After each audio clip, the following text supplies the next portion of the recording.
David Robert Jones was born the 8th of January 1947 and died the 10th of January 2016. He was known professionally as David Bowie, was an English singer-songwriter and actor. He was a leading figure in the music industry and is considered one of the most influential musicians of the 20th century. He was acclaimed by critics and musicians, particularly for his innovative work during the 1970s. His career was marked by reinvention and visual presentation, with his music and stagecraft having a significant impact on popular music. During his lifetime, his record sales, estimated at over 100 million records worldwide, made him one of the world's best-selling music artists. In the UK, he was awarded 10 platinum album certifications, 11 gold and 8 silver, and released 11 number 1 albums. In the US, he received 5 platinum and 9 gold certifications. He was inducted into the Rock and Roll Hall of Fame in 1996. Rolling Stone placed him among its list of the 100 greatest artists of all time, and following his death in 2016, Bowie was dubbed the greatest rock star ever by the magazine. Born in Brixton, South London, Bowie developed an interest in music as a child, eventually studying art, music and design before embarking on a professional career as a musician in 1963. Space Oddity became his first top 5 entry on the UK singles chart after its release in July 1969. After a period of experimentation, he re-emerged in 1972 during the glam rock era with his flamboyant and androgynous alter ego Ziggy Stardust. The character was spearheaded by the success of his single, Starman, and album The Rise and Fall of Ziggy Stardust and the Spiders from Mars, which won him widespread popularity. In 1975, Bowie's style shifted radically towards a sound he characterized as plastic soul, initially alienating many of his UK devotees but garnering him his first major US crossover success with the number 1 single, Fame, and the album Young Americans. In 1976, Bowie starred in the cult film The Man Who Fell to Earth, directed by Nicholas Roeg, and released Station to Station. The following year, he further confounded musical expectations with the electronic-inflected album Low, 1977, the first of 3 collaborations with Brian Eno that came to be known as the Berlin Trilogy. Heroes, 1977, and Lodger, 1979, followed. Each album reached the UK top 5 and received lasting critical praise. After uneven commercial success in the late 1970s, Bowie had UK number 1s with the 1980 single Ashes to Ashes, its parent album Scary Monsters, and Super Creeps, and Under Pressure, a 1981 collaboration with Queen. He reached his commercial peak in 1983 with Let's Dance. The album's title track topped both UK and US charts. Throughout the 1990s and 2000s, Bowie continued to experiment with musical styles, including industrial and jungle. He also continued acting. His roles included Major Jack Selliers in Merry Christmas, Mr. Lawrence, 1983, Jareth the Goblin King in Labyrinth, 1986, Pontius Pilate in The Last Temptation of Christ, 1988, and Nikola Tesla in The Prestige, 2006, among other film and television appearances and cameos. He stopped touring after 2004 and his last live performance was at a charity event in 2006. In 2013, Bowie returned from a decade-long recording hiatus with The Next Day. He remained musically active until he died of liver cancer at his home in New York City, 2 days after his 69th birthday and the release of his final album, Black Star 2016.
I think for me it was very simply a question of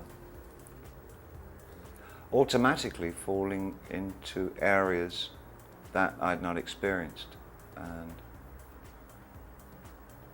were virtually kind of taboo areas for the majority of the society at that particular time.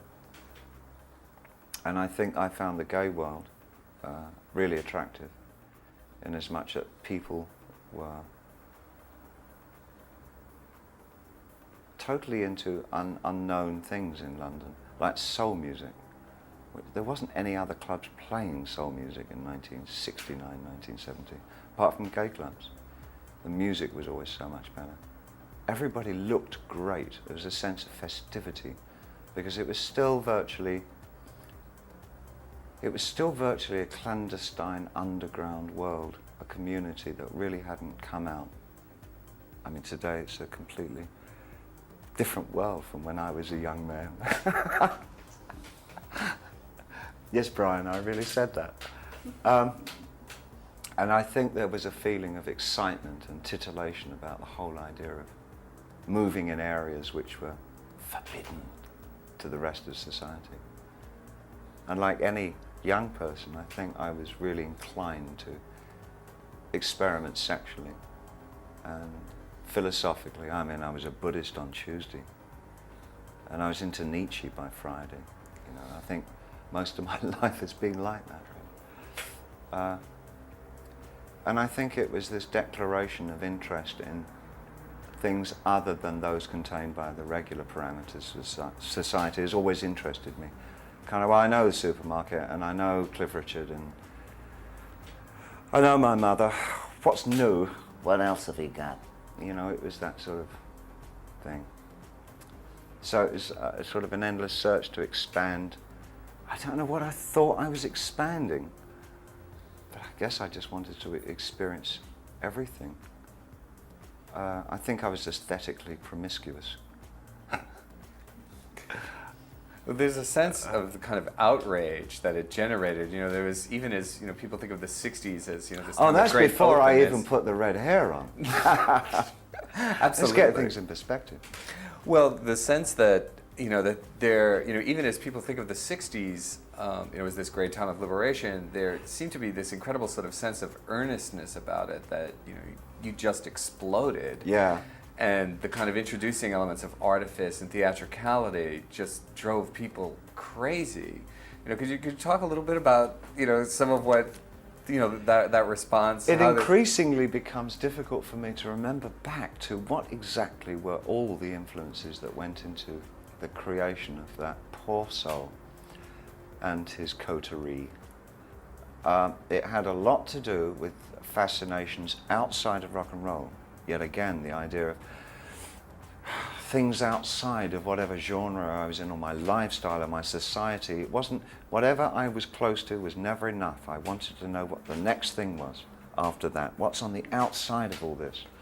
And in rock music or in theatre, the outside at that particular time, because it was still a very secretive kind of thing, was Kabuki theatre in Japan. It was something we didn't really know anything about in the West. And I remember the colours and the presentation, the ritual of it all. It seemed so magical and replaced. I think all the time those rituals have replaced my very, very strong spiritual leanings. I don't think, I'm not a religious person, but I am a spiritual person.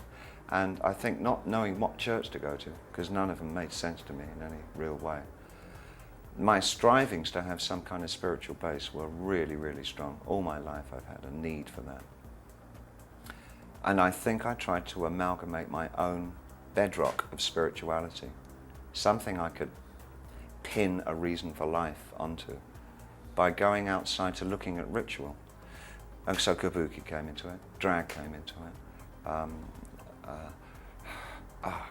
Jack Kerouac's On the Road came into it for some obscure reason.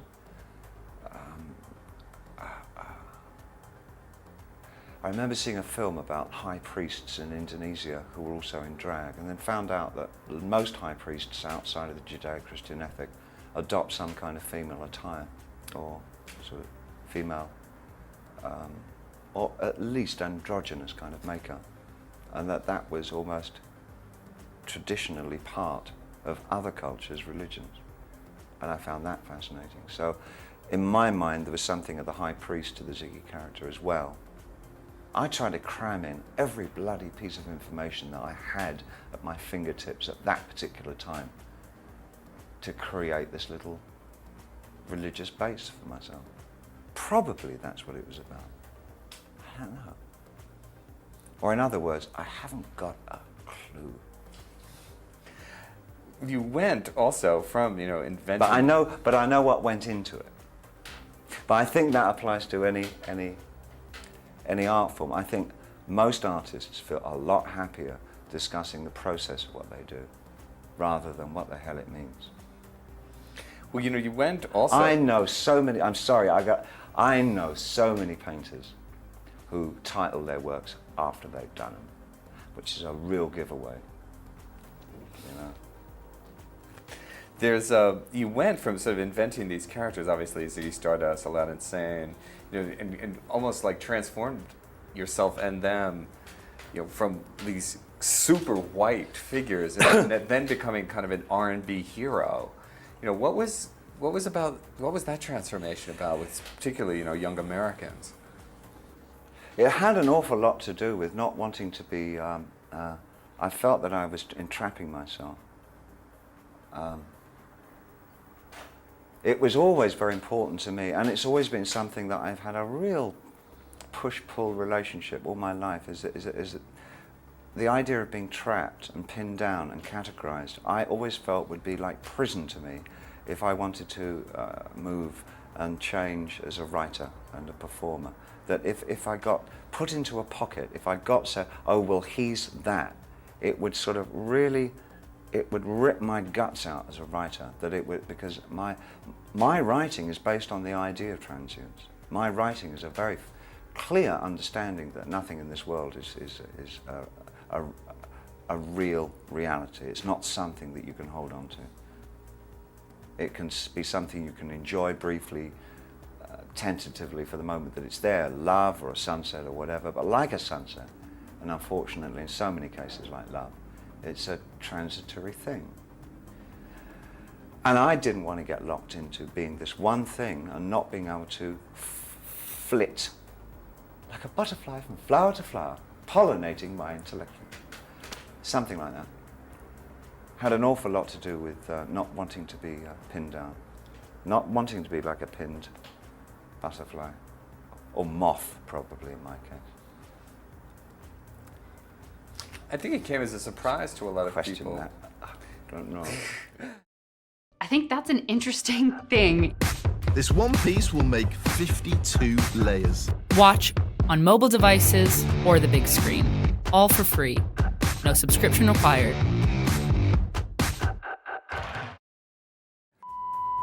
Could I just briefly continue? Of course, by all means. So rather than be pinned down, my momentum worked in wanting to hit and run very fast. And once I'd done something and said it the way I felt it should be said, drop it and move on. That was kind of my MO, really. I think it came as a surprise to a lot of people to hear you draw on a lot of sort of, you know, sources in black music when you did the Young Americans record. You know, you talk about some of the things that you were listening to and that interested you, or that you were drawn to. Yeah, I think it would be extremely pompous for any rock artist to say that black music probably wasn't the mattress from where all other forms of popular music spring from. And I indeed felt this, the effervescence of American black music was something that always, one of the few things that musically really cheered me up. And I was really caught up with James Brown's soul explosion in the clubs in the late 60s in London, early 70s. And even though I was working in a very sort of white area with Ziggy and his variation on rock, it never left me, and my interest in black music never died. And once I got to being in America an awful lot, which happened around, I guess, the end of '73 into '74, I just found that I was just more and more in black music areas. I was in Philadelphia a lot. We were recording in there. A lot of my friends, when I came over, firstly to America, were black or Hispanic. And I was going, the first place that I went to when I came to New York, a place like the Cheetah and the Leopard and Club and the Apollo, which for me was kind of just such a gas. It was so cool, because I was sort of this red-headed clown alien in the most outrageous suits, and generally one of the few white guys in the audience at the Apollo. And it was almost that it was my past of being sort of allowed to be there, which was very presumptuous on my part, of course. But I was very young, very naive. And everybody was so friendly, and I knew what I looked like. I thought, what on earth could they think was interesting about me? I'm sitting here watching the Spinners, and I'm going out of my mind, because this is like, I'd only heard it on record, and they're kind of like asking me where my suits were made. I thought, well, this is cool. If this is reciprocal, yeah, I dig this. This is great. And I had such a great time.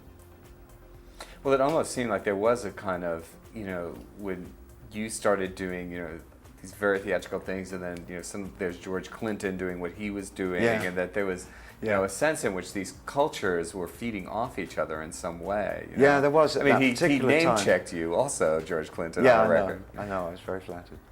More than flattered. Yeah. They did. There was a period where there was a real sort of coming together between.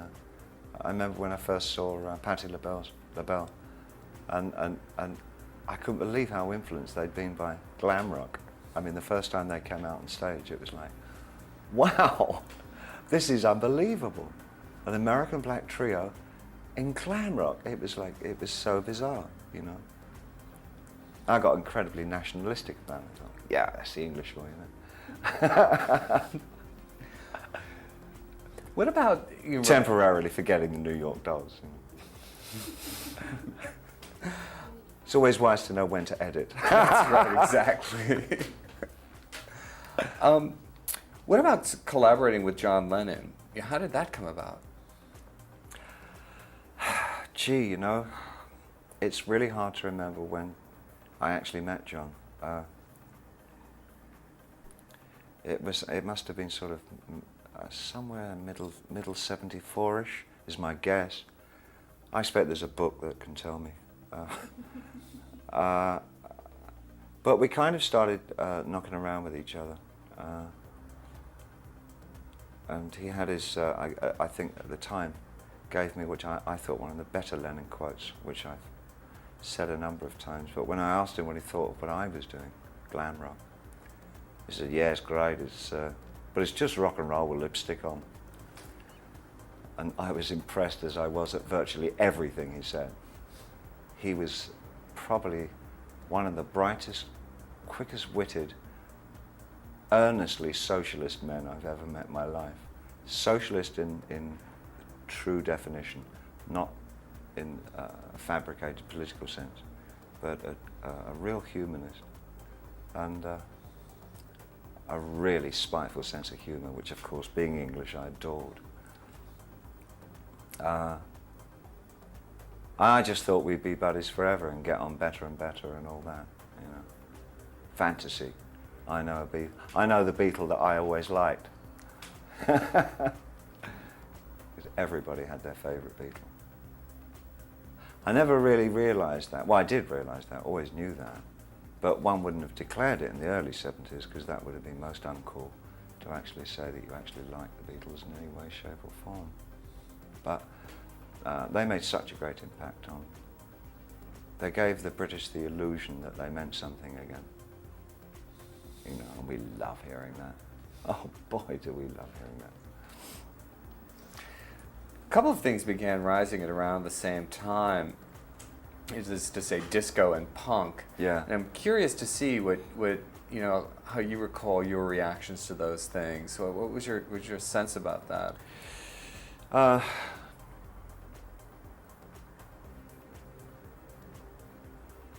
Well, I guess, I mean, I've made a detour all around that unwittingly, because around 75, 76, having imbibed the more finer products of Swiss pharmaceutical companies, I found that I really needed to sojourn in another country, in another time, in another place for a brief while.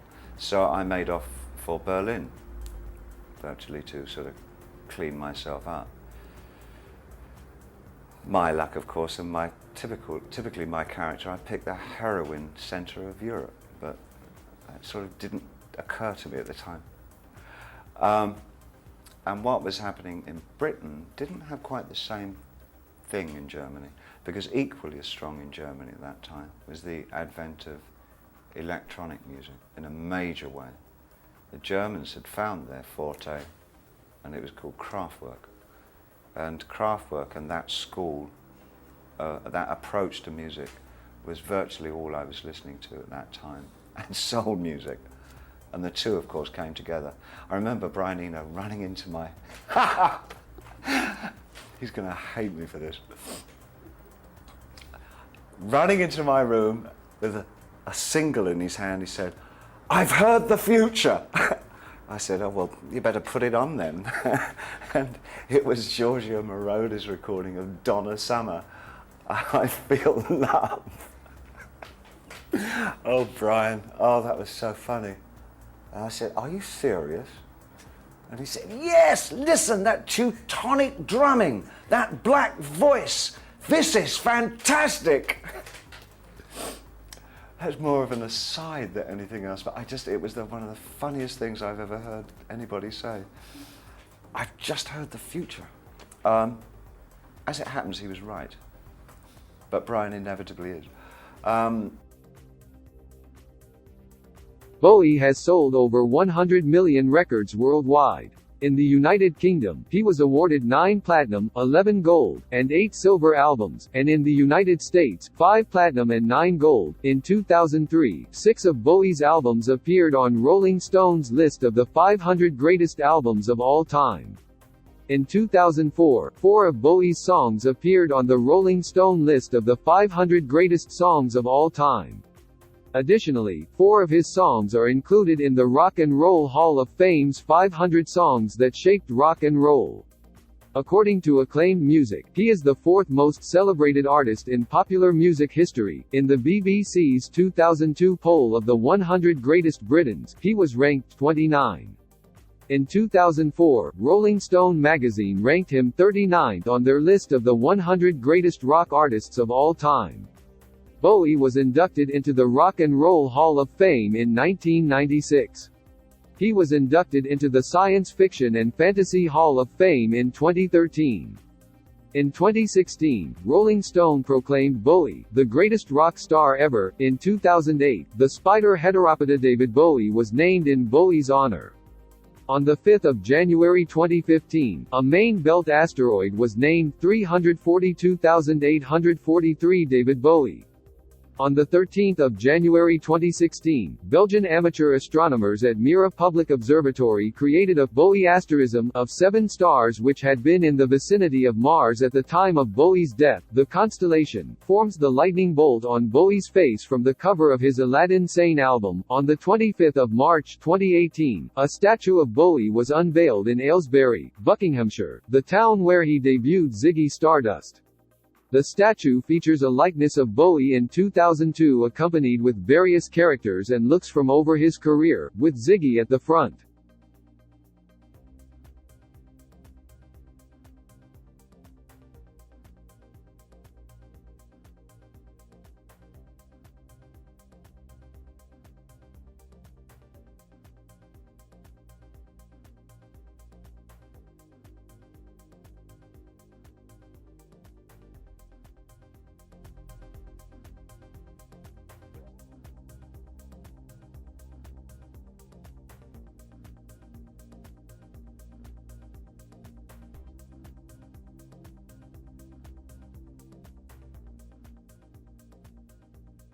Hi, this is David Bowie. Oh, what a full head of hair. And I'm sorry that I can't be with you, but I'm in Austria just having done a concert here. But let's look at some of the questions that you've asked. Shall we? Go this way. Hi David, my name's Constance and I just wanted to ask you, what's a normal day in your life? This is a normal day. About 9 o'clock in the morning I get up and I set the cameras up around me and I do a series of interviews. And then we take a break for lunch and then I do an afternoon concert somewhere, usually in the living room. And the whole family come in and I play them all my new song and they applaud. And then we all go out to dinner and celebrate the day. Thank you. Hi David, my name's Bonnie.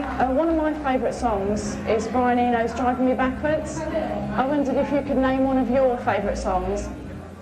Top of my head, I think probably a wonderful song that I believe was written by Elvis Costello called Shipbuilding.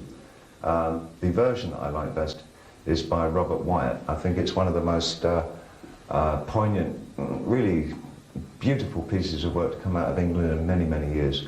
Lovely, lovely song.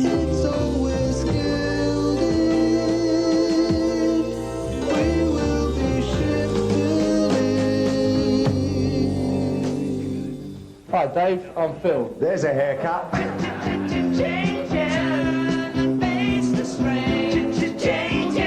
was wondering, where do you get your ideas and inspiration from with your haircuts and funky clothes?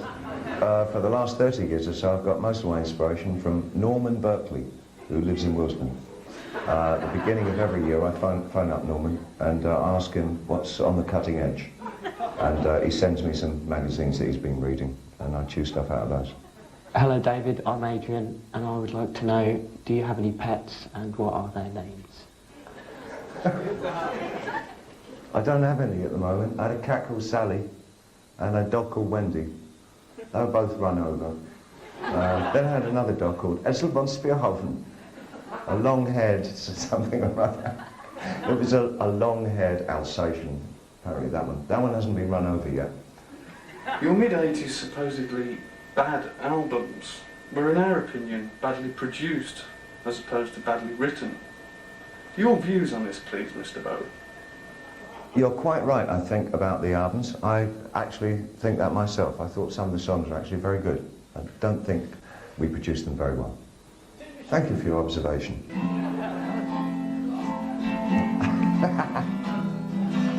David! He's got the chords right. Stars in their eyes. Who would you be? Because tonight, Matthew, I'm going to be... All right. Well, tonight, Matthew, I'm going to be Dave Beckham. Thank you and good night.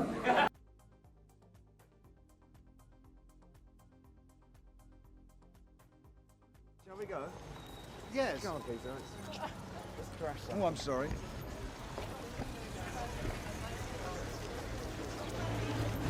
What our intention is on this small journey, as you might know to your right, we've got Midsummer Night's Dream. There's the donkey.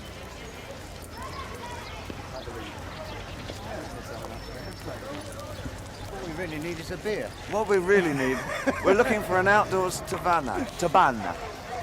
But I don't think we're going to find one because it's too cold. I might as well continue talking until this point. I started on so far. We're now going across this famous square, the name of which escapes me for a second. We're going to... Me too. We're going to approach a fence over which we're both going to tumble.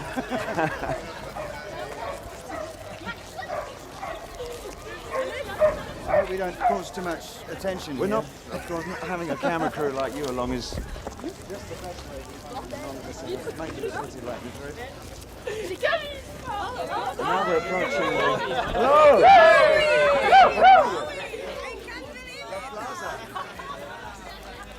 So we could have a drink. Those are some old friends of mine, as you'll quite obviously appreciate. We've been hanging out now for all afternoon. Now, what do you think? Excuse me, sir. Oh.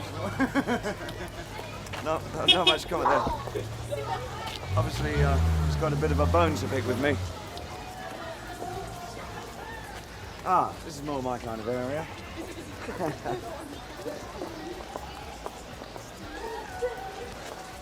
Here we see some remnants left over by the Lake Picabia, close friend of Marcel Duchamp. This was a piece, ready-made, that he created in 1942, I think it was, after he and Duchamp had fallen out. They fell out over this piece of lino, which Duchamp, in fact, signed. You see his signature just under here. Duchamp, and exhibited along with his bicycle wheel and his toilet seat, urinal. Marvellous, David, marvellous. Pretty good, isn't it? Over here. What have we got over here? Okay. I'm standing in front now of the famous, the city of Granada, as painted by El Greco. The original, actually, this part was done by Goya. This is all Goya here. This is Greco, El Greco. And I think the sky, isn't that, who's that? Raphael. Was it Raphael? Dulux. I think it's Velázquez who did the top part. Yeah. Marvellous. Yeah, and El Greco did most of this when he was in Toledo. That's why it took it out of his skull at that time. Where are we going to now? I'm going to have a cigarette. Oh, do you want to go down here? Where do you want to go down? I'm going to pick this young lady up. Hello, love. Hello, dear. How's about it then? Now we're moving to the modern. I'm only showing you this side of the art of Madrid because the Prato's closed. Please. Yes, sure. Can you write me a sign? My name There you go. Peter Frampton, no? Yes. Peter Frampton, no, that's not Peter Frampton. No, don't, please. I won't allow anyone. Creía que era usted Peter Frampton. Oh, okay. Hello, David. Hello, how are you? Hello. It's Chachi. You are the best. Thank you very much. Vale, gracias. Thank you. Thank you very much. Come on, Simon. Okay. Yes, right. Very good. As you see, we have this is the intellectual crowd. I'm signing Pirandello here. Pirandello, Midsummer Night's Dream. Yes, it's the big crazy life. It's nice to have you come out and see how we really live our lives, us pop singers and guitar players. I spend as many evenings as I can do this kind of thing. Thank you. It's a relaxation from the toils of being in the studios. Could I use your microphone? Do you want my mic? ¡Qué morro! Hey, David, it's mine. Oh, your pen! I'm sorry. Yes, I thought I might get away with that.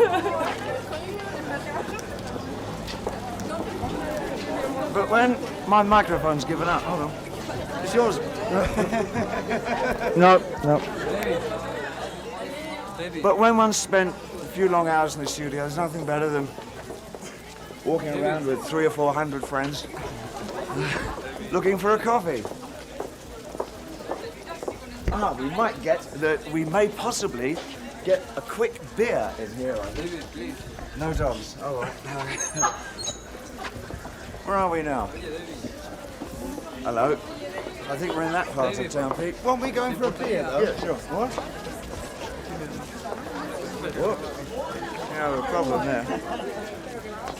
How you doing, Jen? Louis. There you are. Thank you. I suppose you want your pen back. Yes, all right. Nothing like a quiet beer, is there? Nothing like a quiet beer. Where are we now? Oh, he's going to give us a lift. Bar? What, is it good up there? Oh, he's good. Through that way. The Maya place?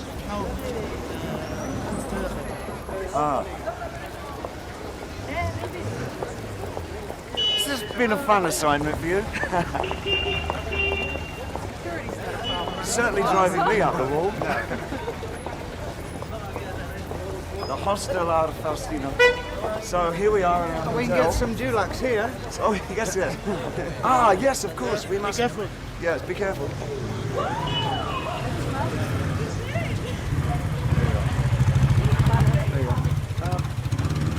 This is, in fact, This is the very shop where Picasso, Picabia, El Greco et al. Usually buy all their... In fact, you thought they were dead, didn't you? No. They're still painting, and here's the proof.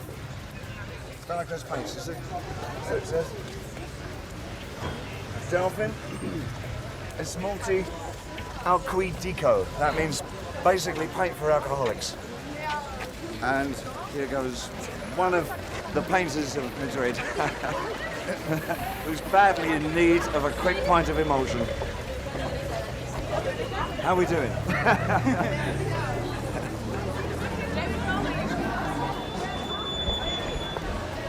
Well, that's the nicest, quietest beer I've ever run. Yeah. There's a bar on the right. Is there actually a bar on the right? You can drink about now, aren't you? They're going to be furious with this. We're going to go in with a sun gun. What? Hang on.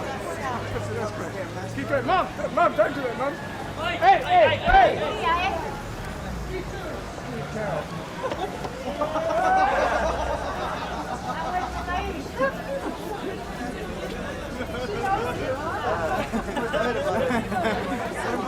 Dennis always cabaret. I like a little cabaret with my Wherever he goes, Dennis always causes a problem. Is it Dennis that got it? Yeah. Peter! We're going that way.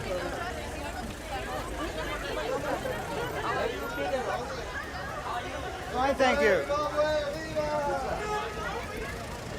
Yeah, I don't know where the hell we are.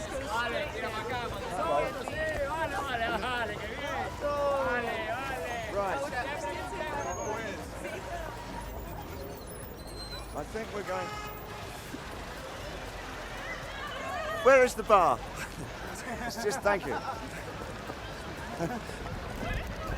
You'd like a drink, man? What happened then? She just went berserk at us. Because Dennis... Yeah, because of put Dennis. the scarf over her head. That's probably because she's from Seville and she's down here for the day. She's down here for the oranges. Probably one of the models for El Greco. But her husband doesn't know that. Yeah. Numerous figures from the music industry whose careers Bowie had influenced paid tribute to him following his death. Panegyrics on Twitter, tweets about him peaked at 20,000 a minute an hour after the announcement of his death also came from outside the entertainment industry and pop culture, such as those from the Vatican, namely Cardinal Gianfranco Ribasi, who quoted Space Oddity, and the Federal Foreign Office, which thanked Bowie for his part in the fall of the Berlin Wall and referenced Heroes. On the 7th of January 2017, the BBC broadcast the 90-minute documentary David Bowie, The Last 5 Years, taking a detailed look at Bowie's last albums, The Next Day and Blackstar, and his play Lazarus. On the 8th of January 2017, which would have been Bowie's 70th birthday, a charity concert in his birthplace of Brixton was hosted by the actor Gary Oldman, a close friend.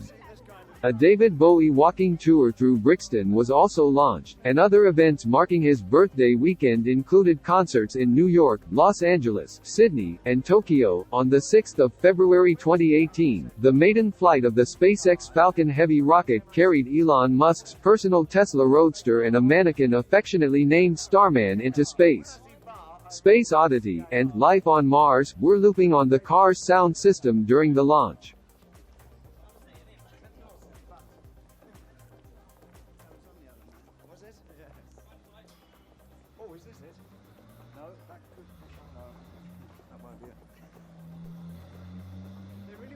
Thrilled about my estimate. No, but for the estimate for yes. Yeah, not thrilled. You are, man, lady. Pleasure. Not at all. It's actually a really lovely part of town. Yeah. It's a shame that we're seeing it so quickly.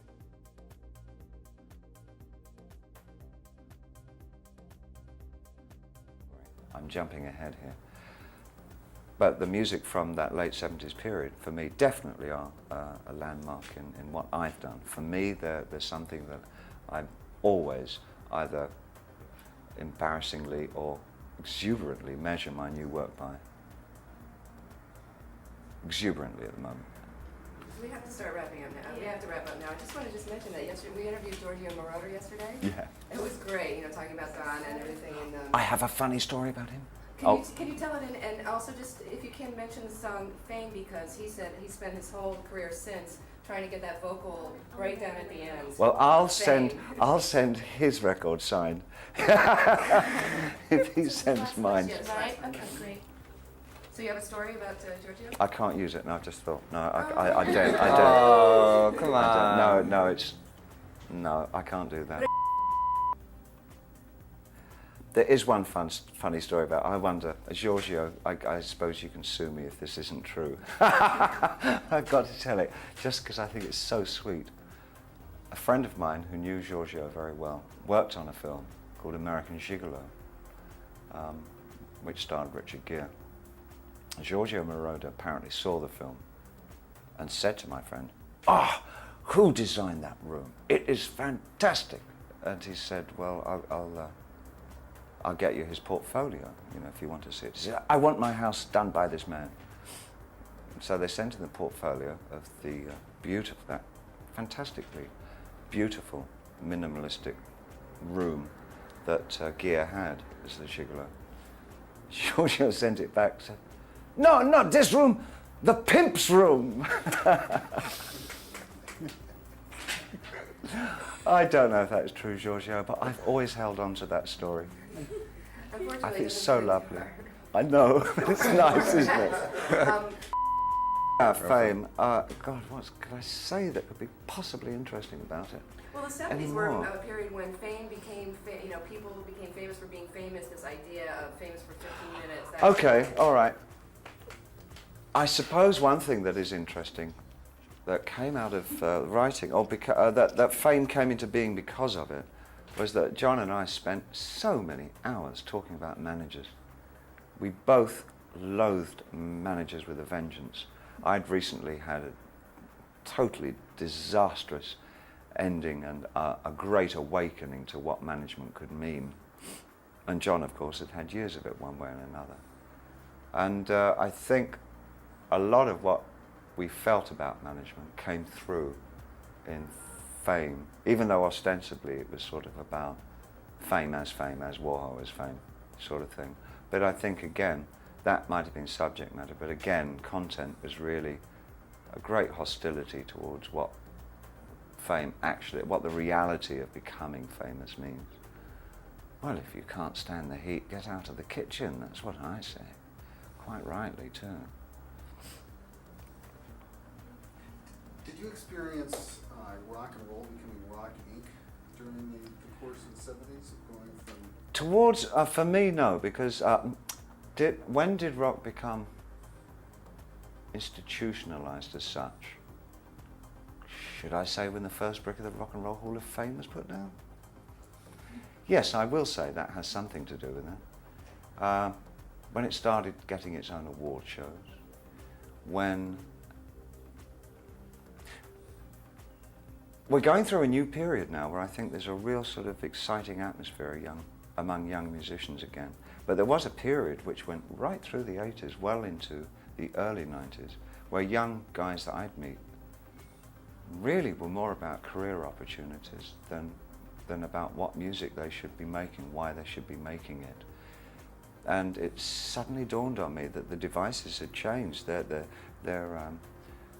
priorities were very different. It was what kind of music will make me famous, not I have this great music and I may become famous through it. It's a very strange thing.